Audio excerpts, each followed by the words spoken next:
Homestead, Pensilvania, una pequeña ciudad a las afueras de Pittsburgh. Conocíamos también a los vecinos, que eran como familia. Una ciudad nacida del acero. Blindaje para tanques, cascos de buques. Homestead fue muy importante durante la Segunda Guerra Mundial. Pero a mediados de los 80, US Steel abandona Homestead y con él 15.000 puestos de trabajo desaparecen. Fue un duro golpe para Homestead, casi letal. Pero algo más perturba a esa comunidad tan unida. Un violador aprovecha las noches para atacar a ancianas en sus casas. Fue como si alguien hubiera violado a mi madre. El primer ataque se produjo el 10 de agosto de 1983. Una mujer de 86 años que vive sola es agredida y violada en su dormitorio. El detective Tom Hobart es el primero en acudir. La mayoría de los habitantes se conocían. Si no conocían a alguien en concreto, conocían a sus familiares o a alguien relacionado con ellos. Fue un crimen despreciable. Cada pista que encontrábamos era investigada a fondo. Trabajamos en el caso durante años, pero parecía que todo nos llevaba a un callejón sin salida. Al no practicarse ninguna detención, el caso parece estancarse, pero 2 años después, otra mujer de 61 años es violada en su dormitorio. La agresión es igual que la primera. Yo nací y crecí en esta ciudad. Conocí a las 2 primeras víctimas. Eran nuestras amigas, nuestra gente. Las conocíamos. Conocíamos a sus hijos e hijas. La gente tiende a olvidar y no asociaron los 2 crímenes. Sin embargo, nosotros sí, porque todos los detalles coincidían. Aunque la policía sabe que las violaciones están relacionadas, no tienen sospechosos. La víctima nunca veía nada. Despertaba en plena noche sintiendo algo sobre la cara que él le había puesto. Una almohada, una manta. Siempre les cubría la cara. Las huellas dactilares coincidían, pero no pudimos compararlas con las de nadie. Teníamos coincidencia en las muestras de sangre y en las de vello público. Las pruebas forenses revelaron que se trataba de un hombre negro. Sabíamos que era un hombre bastante grande. Cuando las víctimas le describían, ponía las manos así para indicar lo grandes que eran sus brazos. En aquella zona todo el mundo tenía perros y sin embargo ninguno de ellos había ladrado. Sabíamos que el responsable vivía en los alrededores. Debía ser un hombre joven, debido a su modo de entrar en las casas. Debía ser fuerte y ágil. A nivel forense, teníamos las pruebas desde el principio, pero no teníamos sospechoso. Pero también se producían otros delitos. Esta es una ciudad pequeña al igual que el departamento de policía, así que no podíamos centrar nuestros recursos tan solo en estos casos. Aunque el violador deja pistas, la policía sigue sin tener un sospechoso y no se produce ningún arresto. Pero 18 meses después, se produce un tercer ataque. Una viuda de 75 años es violada en su dormitorio. Las pruebas apuntaban a una única persona. Comprendieron que se trataba de un violador en serie. Las entrevistas a aquellas mujeres eran desgarradoras. Les resultaba muy embarazoso hablar conmigo de lo ocurrido. Yo era un hombre joven y aquello era un tema muy personal. Proteger a esta comunidad era nuestra única misión. Estábamos cada vez más desalentados por no poder encontrar al atacante. Creo que Hobart no se fue a casa en toda la semana. Solo lo hizo cuando le ordené marcharse. Con el culpable aún suelto, el detective Hobart hace algo inusual. Su hermano había conocido a una parapsicóloga en una fiesta y le sugiere que le pida ayuda. Él era muy escéptico, pero en una ocasión asistió a una fiesta en la zona de Greensburg, donde vivía Nancy. Allí conoció a una parapsicóloga que le dijo cosas que le resultaron increíblemente acertadas. Ya habíamos investigado todas nuestras pruebas y ninguna nos condujo a ninguna parte. Si preguntas a un policía cuál es su modus operandi, responderá que su metodología es tangible. Como todos trabajamos de forma análoga, a veces solicitamos ayuda externa que pueda ofrecernos una perspectiva diferente. Ya sea veraz o no, es una nueva visión. Mi hermano me sugirió hablar con ella y lo hice. Al principio me reí de él, pero luego me di cuenta de que iba en serio y le dije, de acuerdo, probemos a ver qué pasa. No tenemos nada que perder. Nancy Meyer es una parapsicóloga especializada en lo que ella llama cobertura. Cuando trabajo en un caso, utilizo el entorno. El entorno absorbe lo sucedido. Puedo verlo como si fuera una película de la que formo parte y extraer información. Me puse en contacto con Nancy y le pregunté si podía reunirse conmigo para darme toda la información que pudiera. No lo dudé ni un segundo porque las mujeres que estaban siendo violadas tenían la edad de mi madre. Esperaba que Nancy me dijera, este es el hombre al que buscáis, podéis ir a llamar a su puerta. Entonces yo le detendría y cerraría el caso. Pero no fue así. Pero antes de que la parapsicóloga tenga la oportunidad de reunirse con el detective, se produce otra violación, tan solo 2 semanas después de la última. Una mujer de 64 años es agredida en su dormitorio, pero la policía continúa sin tener sospechosos. Finalmente ambos mantienen una reunión y Hobart no revela este dato a la parapsicóloga. Quería que fuera ella quien me contara cosas, no al revés. Ella me pidió que le acompañara a la zona en la que se habían producido las violaciones, porque así captaría mejor las vibraciones de lo sucedido y me daría más información. Yo caminaba unos pasos por detrás de Nancy y ella me iba guiando. Al pasar por las 2 manzanas en las que las 4 mujeres han sido violadas, Nancy Meyer comienza a tener visiones de las agresiones. Se detuvo varias veces delante de una de las casas y dijo: recibo malas vibraciones de esta casa. Las violaciones fueron tan violentas que las notaba incluso en las paredes de las casas. De acuerdo. De algún modo, Nancy facilita información muy precisa que solo la policía conoce. Increíblemente indica a los detectives en qué casas se han producido las agresiones. Que señalara las casas donde había tenido lugar los ataques fue impresionante. Me dijo cosas que nadie le había contado, pero que yo sabía que eran ciertas. Ahora Nancy afirma poder ver esas agresiones. En las imágenes vi que se trataba de un afroamericano. Este era su barrio. Conocía las calles, sabía cómo ir de una casa a otra, incluso reconocía a la gente. Y cuando le vi trepar por la fachada de una casa, pensé que aquel tipo era como Spider-Man. Subía por las tuberías y por los laterales de las casas para entrar por las ventanas. Obviamente disfrutaba del riesgo. Al describir su forma de entrar en las casas, fue increíblemente precisa. Era como si supiera lo que había sucedido. Entraba por las ventanas y se quedaba observando a sus víctimas mientras dormían. Cuando llegamos a la 4ª casa, me resultó muy obvio que repetía exactamente los mismos patrones en cada una de las viviendas. Pero a continuación revela al detective un dato que él desconoce. Había una farola encendida y al girarse para mirar a la calle, vi su cara perfectamente. Le dije que si sabía dibujar, que por favor lo hiciera. Y me dijo que sí. Y exclamó: ¡oh! Digo, vaya, ya tenemos la pista que estábamos buscando. ¿Pero es eso suficiente para atrapar a un violador en serie antes de que vuelva a atacar?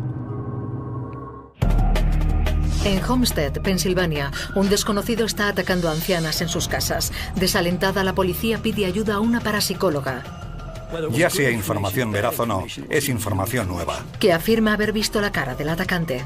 Y al girarse, vi su cara perfectamente. Algo que nadie había logrado hasta ese momento. Ya tenemos la pista que buscábamos.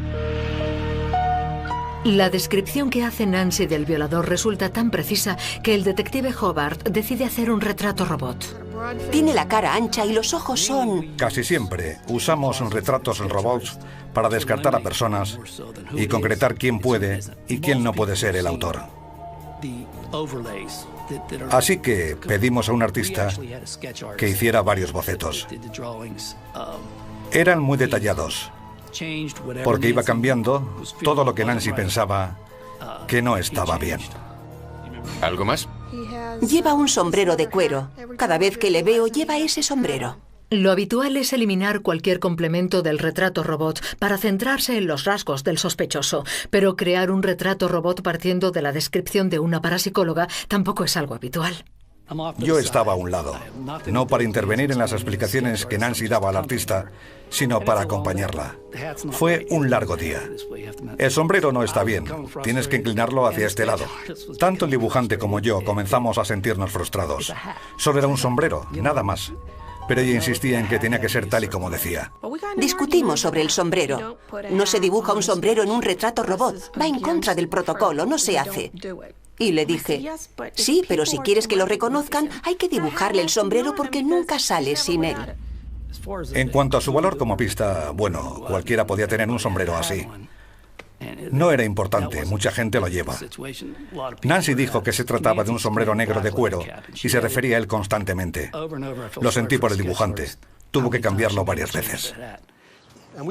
Dijimos a los agentes, este no es un retrato robot oficial, no lo ha descrito la víctima de una de las violaciones, sino Nancy, una parapsicóloga. Como todos saben, un retrato robot nunca será igual que una fotografía. Pero al mirarlo pensamos que al menos era mejor que nada. Tiene una nariz muy ancha. Pero antes de que el retrato robot se difunda, el violador ataca de nuevo.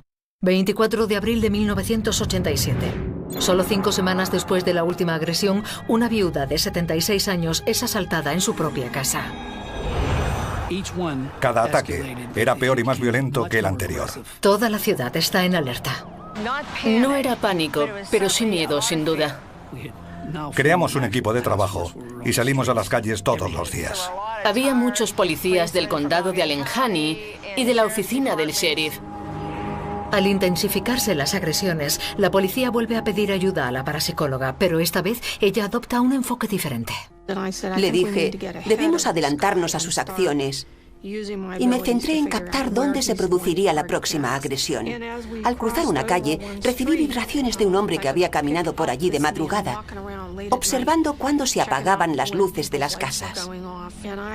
Sentí que era un recorrido habitual que hacía y le dije a Tommy, debe vivir por aquí cerca porque no dejo de sentirlo. Y lo que la parapsicóloga dice a continuación es lo último que la policía quiere oír. Nancy dijo, tenemos que atrapar a este hombre, tenemos que atraparlo pronto porque... va a cometer un asesinato en lugar de una agresión. Con la nueva revelación de la parapsicóloga, la investigación da un giro sorprendente. Le sentí examinando la casa muy de cerca. Me dijo, esta no es una de las víctimas, pero percibo muy mala energía en esta casa. ¿Sabes quién vive aquí? En la casa no había ningún indicio que revelara quién la habitaba. No había nombre en la puerta ni nada de eso. Era como cualquier otra casa. Pero cuando Nancy la eligió, un escalofrío me recorrió el cuerpo, porque sin motivo alguno había señalado una casa concreta, sin saber quién vivía en ella.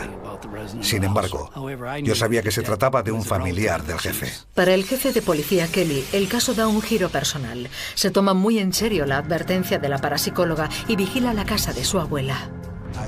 Me llevé a mi pastor alemán conmigo y montamos guardia.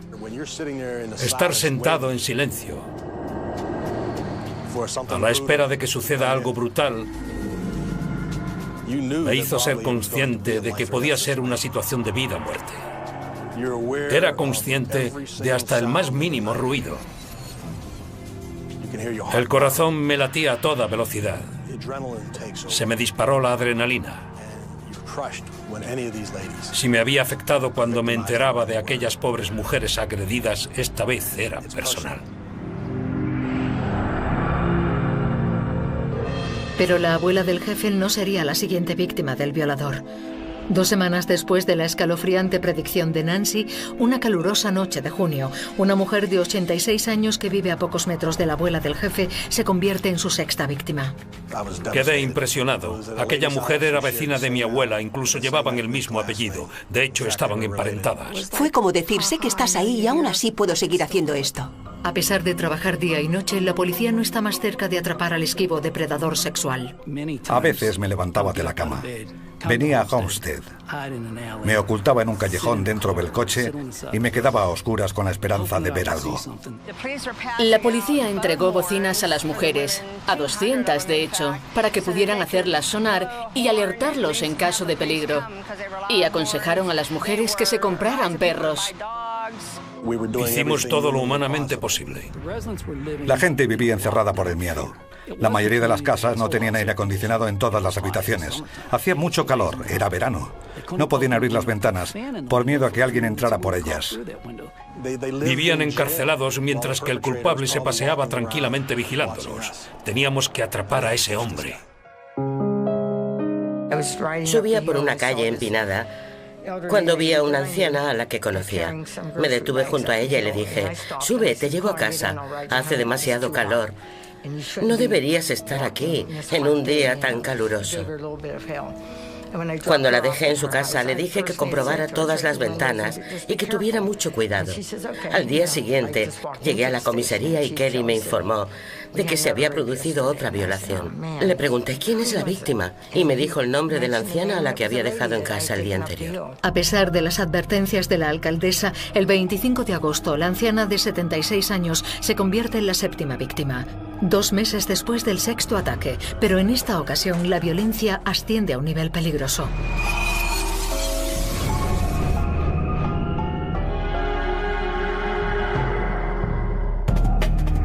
El miedo se ha apoderado de Homestead. Un violador en serie está atacando a ancianas y la policía parece incapaz de detenerlo. Es nuestra gente, las conocemos. Habíamos investigado todas nuestras pruebas y ninguna nos condujo a ninguna parte.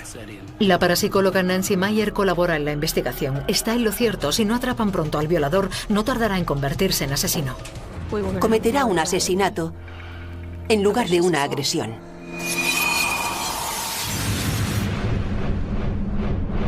En el escenario de la última agresión, hallaron un gran cuchillo en las escaleras de la casa.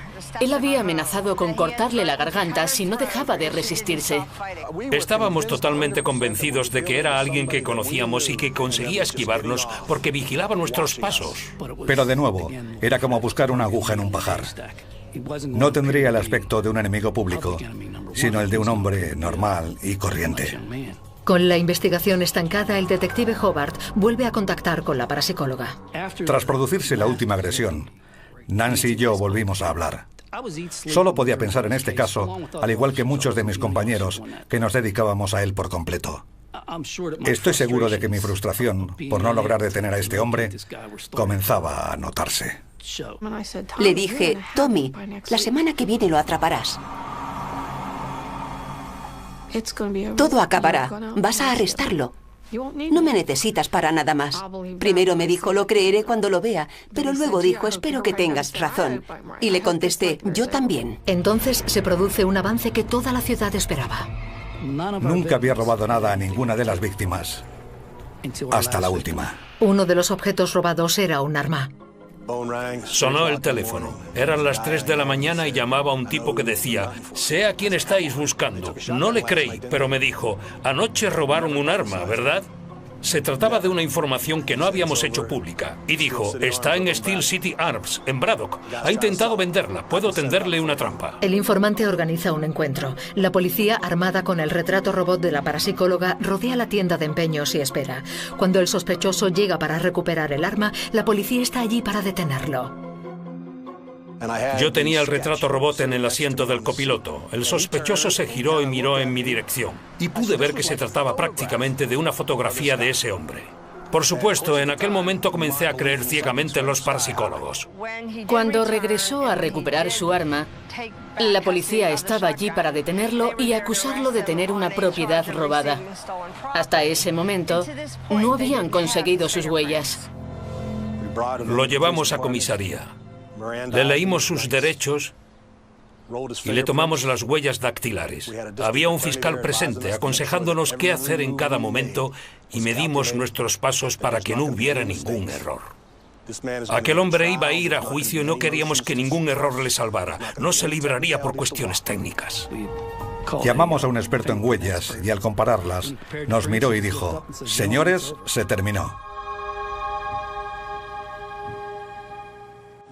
Cabría esperar que todos en la sala hubieran empezado a chocar las manos o a gritar de alegría, pero no se oía absolutamente nada. Las huellas dactilares, las pruebas forenses, todo encajaba. Tras 4 años y 7 violentas agresiones, Dennis Foy, un varón de 22 años, es detenido.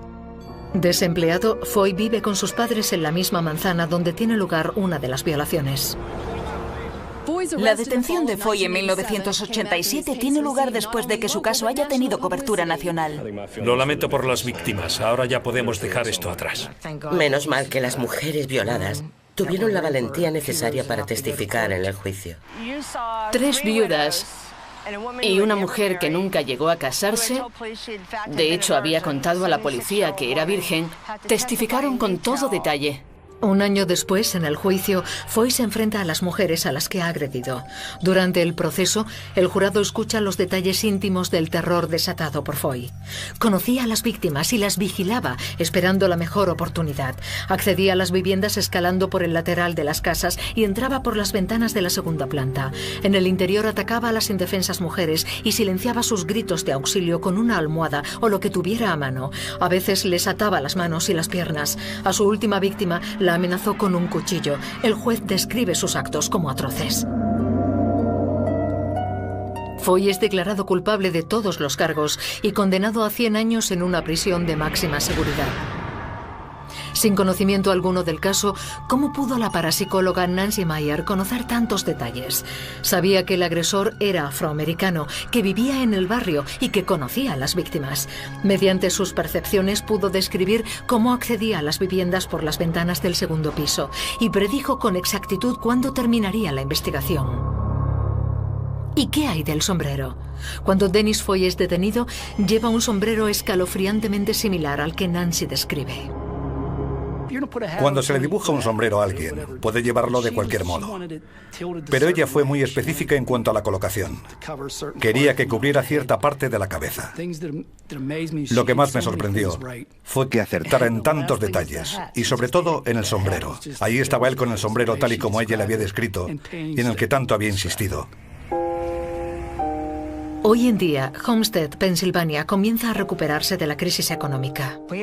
Aún no hemos vuelto a ser lo que éramos, pero un inversor compró la fábrica de US Steel y la ha rebautizado The Waterfront.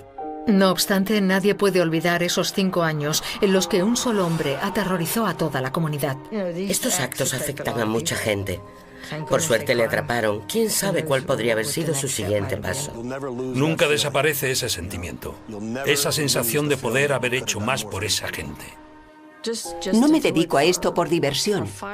No es divertido tener visiones de agresiones así. No tiene nada de divertido. Pero cuando da resultado, merece la pena. Dijo que la atraparíamos y poco después le detuvimos. Así que... ¿cómo se explica?